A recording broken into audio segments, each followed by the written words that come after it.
Salut à tous. Alors aujourd'hui, on va analyser le Nasdaq, S&P 500, Gold et le dollar. Donc on va voir comment ça s'est comporté depuis ce début de semaine. On est mercredi, il est 19h35, nous sommes le 2 août. Ok, on va commencer avec le Gold. Alors comment ça se passe au niveau du Gold en weekly, au niveau de la formation de la bougie? On voit qu'on a essayé de venir un peu casser la résistance de 1960 dollars. Ça n'a pas réussi. Réintégration du range tout de suite après, avec cette belle bougie d'avalement baissière. Donc c'était la journée d'hier. Regardez la bougie. On essaye ici, hop, de venir casser la résistance. On n'y arrive pas. Boum, grosse bougie baissière d'avalement qui englobe les deux dernières bougies. Gros signal baissier, gros signal de vente. Ok. On voit ensuite, tout de suite après, qu'on est venu taper la résistance donc de 1933. Hein. L'importance de bien marquer ces niveaux, regardez. Euh, Comme je vais vous noter ça ici, on a un rejet ici, deux rejets, trois rejets, quatre rejets. Donc c'était assez facile de marquer sa zone ici. Ok, très très important de marquer vos zones. Commencez en weekly, daily et puis vous finissez. Moi je finis en H1 parce que je rentre sur du H1 M30. Donc on voit qu'on a un beau rejet ici sur la journée. Donc la journée n'est pas finie hein, jusqu'à la clôture. Il reste 3h22 encore. On est en train de faire un faux rebond ici. Là, pour ce qui est en termes de position, clairement là, il faut juste attendre. Il n'y a rien qui est intéressant.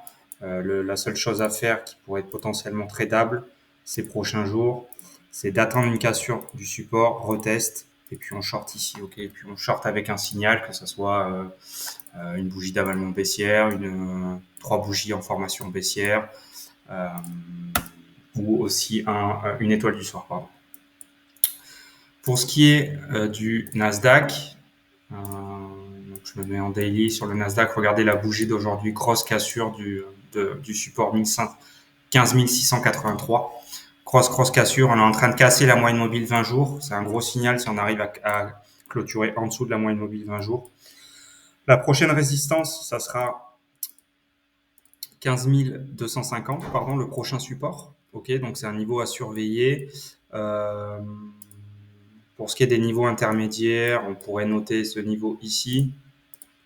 Ok. Et on pourrait peut-être entrer en intraday ici dans la journée de demain si on arrive à faire quelque chose comme ça.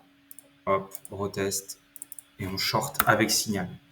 Ok, il faut toujours attendre un signal avant de shorter. Ici, on voit que c'était une zone qui était complètement intradable. La semaine dernière, regardez comment on est venu ranger. Bon, d'une manière générale, ici, bon, le Nasdaq en ce moment, on est en train de ranger. Hein. C'est pas la meilleure des configurations pour trader en ce moment. C'est normal. On est en train d'entrer dans le mois d'août. Hein. C'est la pire période pour trader. Les volumes sont bas. Il n'y a pas d'activité, etc. Pour ce qui est du NAS, donc prochain support 15 287. Et on aura aussi ce niveau ici, 15 544, pardon, qui est un niveau intraday que je mets en rouge. Ok. Donc attente d'un retest et d'un short. Si on casse le 15 250, le scénario c'est attendre un retest et prendre un achat avec un TP sur 15 683. Ok. Pour ce qui est du S&P 500, donc belle baisse du S&P 500 ce début de semaine. On voit qu'on est venu perdre à peu près 1%, 1,10%, donc ce qui fait à peu près 500 points de baisse. Ok. Donc très très intéressant. Qu'est-ce qui est intéressant aussi, c'est que on est en train de voir ici que les moyennes mobiles sont en train de se croiser. C'est un signal baissier, donc la moyenne mobile 20 qui va venir croiser la moyenne mobile 50 en 4 heures. Ce qui est un signal baissier sur du moyen terme.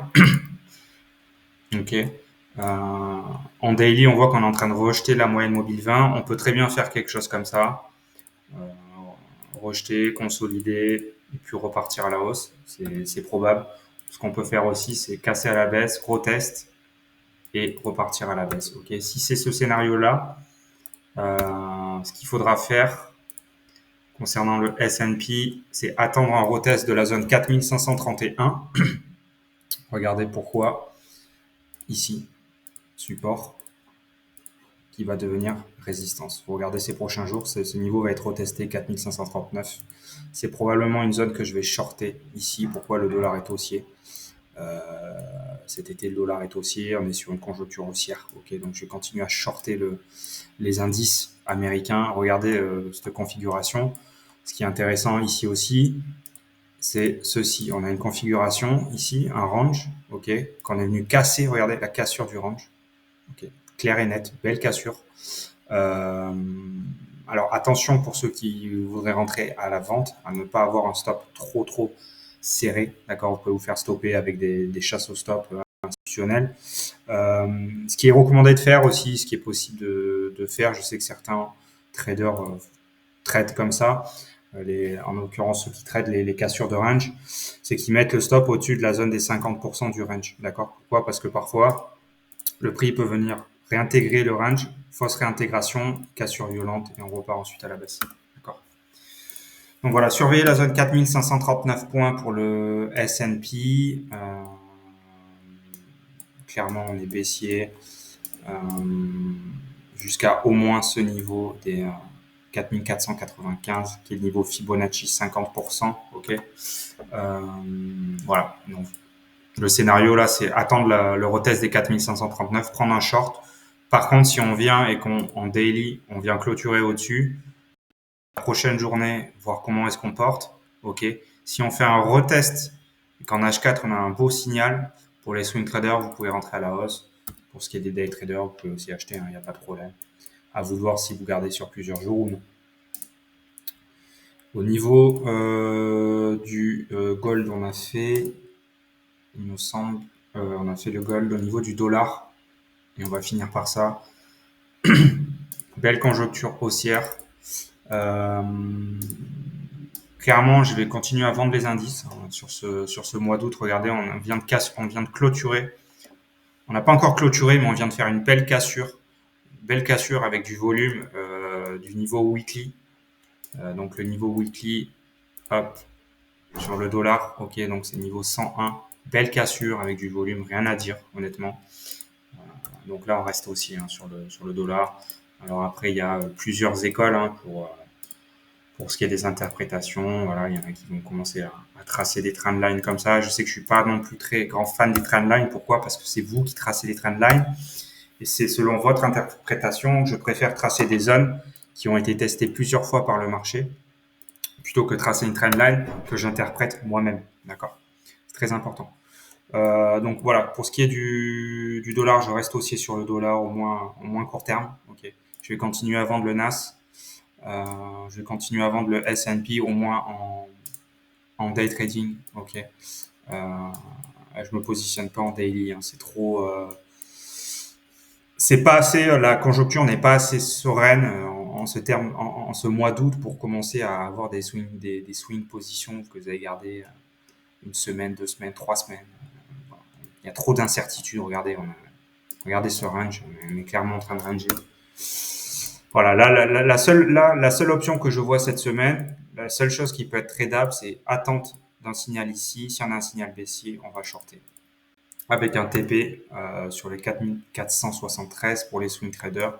Moi, en l'occurrence, si je rentre sur une vente, je mettrai un TP sur les 4496. Voilà.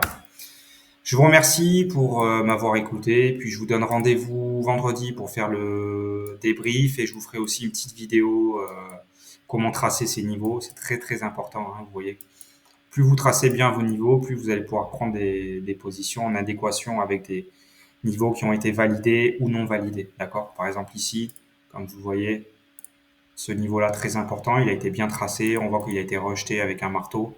Tout de suite après, on peut se positionner à l'achat. D'accord? Ok. Voilà, je vous remercie, je vous souhaite une bonne soirée.